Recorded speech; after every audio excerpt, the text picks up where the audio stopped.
Access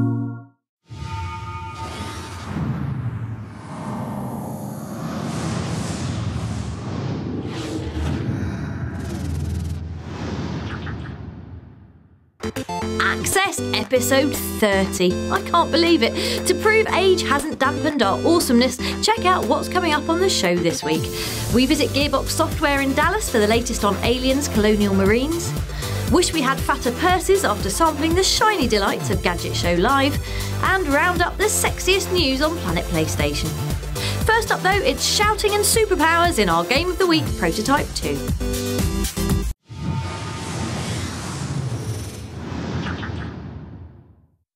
Yes, Prototype 2 is here, which means we finally get to be a superhero. And our family's been murdered. And, we've been forcibly injected with a military super virus. OK, so Spandex Coronation Day isn't going quite like we'd planned. At worst, we'd pictured a gentle microwaving, which explains why Prototype's new hero, James Heller, is such an angry teddy bear. An angry, man-ingesting, tank-flinging teddy bear. Sergeant Heller, why are you so cross? Having become a godlike flesh sponge, Heller sets out to uncover the truth behind the viral outbreak and give the first game's hero, Alex Mercer, a thorough going over with the murder stick. That means lots of running up walls, swallowing people and eating their minds, and reducing everything within a 4-block radius to charred bits of car and person. The best way to describe Prototype 2 is as a destruction simulator. The plot is join the dots stuff, and Heller's characterisation tops out at really cross. But the game comes into its magical own once you've boosted your powers a little and you can do stuff like this. Or this. Or, if you're feeling really saucy, a bit of this. The general shape of the game is like GTA, but with more people being turned inside out. 3 sequentially unlocked areas which are handily colour-coded, the red zone being full of virus, the yellow zone having a bit of virus, and the green zone having none at all, until you turn up and start turning people into meat slurpees. Hello! And that's basically Prototype 2. Heller leaping and sort of flying around, flinging helicopters about with sticky tendrils, turning innocents into explosive biobombs, morally speaking Heller is a dark shade of grey, and generally tearing strips from the city with his bare, claw and hammer-shaped hands. Which, unless you like your superheroes bland with pants on the outside, is awesome. Prototype 2 is out on the 27th of April and gets 2 giant claw thumbs up from us.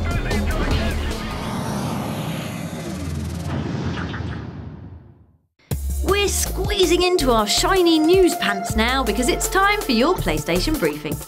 Now bear with us, we know a quantum conundrum sounds like a thing you'd hear Brian Cox chirping on about in Wonders of something or other, but actually it's the new cartoon physics puzzler from the brains behind the amazing Portal.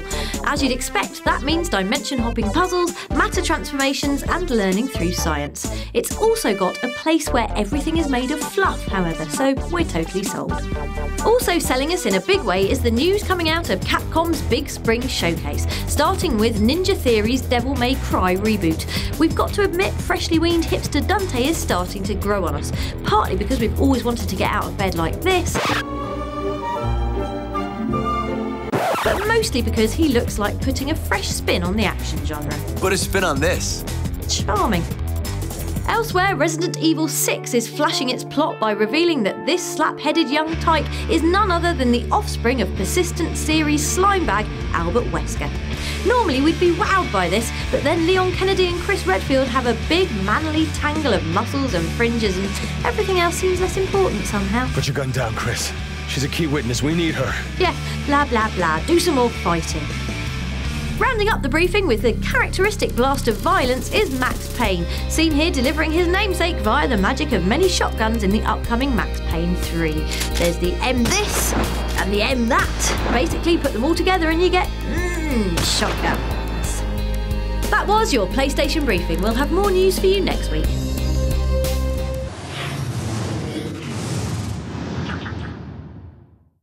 Time for the spotlight to hit downloadables now. It's your weekly rundown of PlayStation's best on the store. We start big and pretty with a new map pack for the still utterly brilliant Uncharted 3. This meaty add-on chucks 4 fresh battle arenas into the multiplayer mix. There's Graveyard with its splashy water physics and grenade-lobbing boat, Old Quarter, which is old, a quarter of something, and has a man dressed up as Ghost Rider, Oasis, which certainly doesn't look like our idea of one thanks to all the killing, and London Streets, unrealistically sunny, realistically containing red phone boxes. Continuing the trend of DLC for excellent games with the number 3 in the title is the Resurgence Pack for BioWare's role-playing space romp Mass Effect 3. This multiplayer expansion hands out new playable races, so now you can play as exotic aliens as well as porking them in the main campaign. There are maps as well. Hydra and Condor are crammed full of H2O and lens flare respectively, plus you can shred ET guts with a Bond villain's base worth of new laser weaponry. Lovely.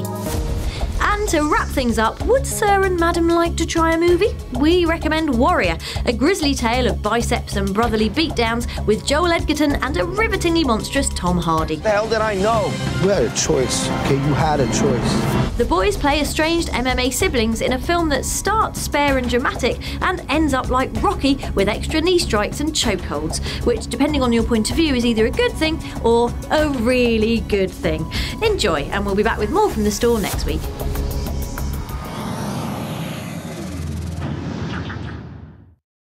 Bonus level this week comes direct from Birmingham's NEC and the technophiliac paradise of the Gadget Show Live.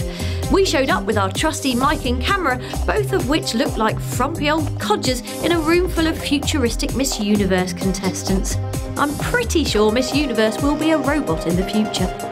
First, we buzzed by our pals at Codemasters. With Dirt Sheldon at its core, what we wanted to do was create a really high-quality Destruction Derby-esque experience. It's not just about destruction. We've got these confrontational racing events in there as well, and we've got our hooning events that you can see behind us. But at its core, we think we've got this great high-quality experience. Elsewhere, 2K's desert shooter Spec Ops The Line was on show, as was the always crowd-pleasing PlayStation Vita. It's a fantastic piece of kit. The graphics are really, really good. It was my first time and I thought it was absolutely amazing. I thought the graphics were really good and the game I played was really detailed. The games that are on it are just phenomenal. It's just like doing it on a PS3, but it's in your hand. Before we left, we had just enough time to race around the show floor looking at the weirdest and most wonderful gadgets before heading home to sulk about not being able to take them with us.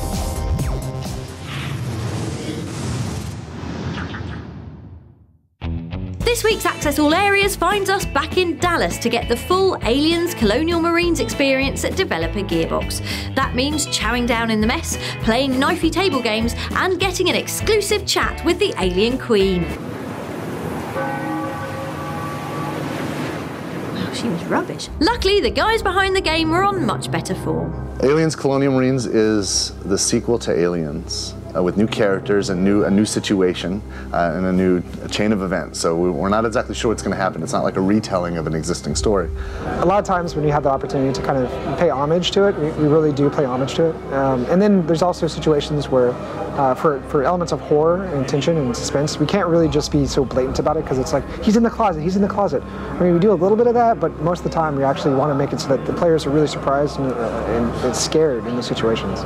So we're going to board the Sulaco. We're going to go back to LV-426 into Hadley's Hope.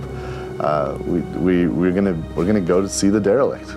It deals with the rescue squad who comes to find out what happened to the squad that was lost on Hadley's Hope. Kind of solving some of the mysteries of what happened to the Sulaco after it went around the prison planet. And translating all of the fantasies that we have while watching Aliens, including smart guns, pulse rifles, flamethrowers, turrets from the director's cut, finding Xenos, why they're scary.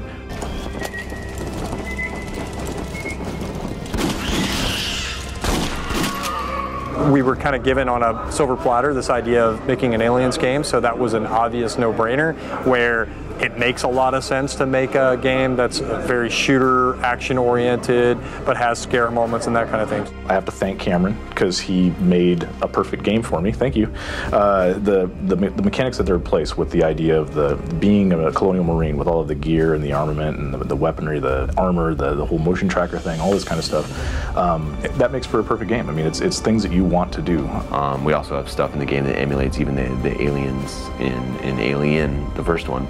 the stick to the shadows, knock you on your ass and kill you kind of alien. Yeah, the fans are ravenous, and they know pretty much everything about this franchise, and so we listen to them because they actually do know what they're talking about, and that's really cool. They're a great resource, and they're great to work with. Thanks to all at Gearbox for making every day of our visit seem like a day on the farm.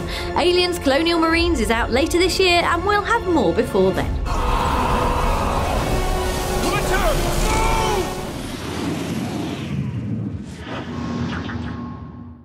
Before we say goodbye, if you enjoyed last episode's magic-filled Harry Potter feature, head to our YouTube page at youtube.com/PlayStationAccess, where you'll find a bunch of stuff we couldn't squeeze in last week, including full interviews with Rupert Grint and Tom Felton, Warwick Davis talking about his favourite bits from the Creature Workshop. For me, it's anything to do with me. Now there's a modest fellow, and Natalia Tenya telling us what she likes to read about besides The Boy Wizard.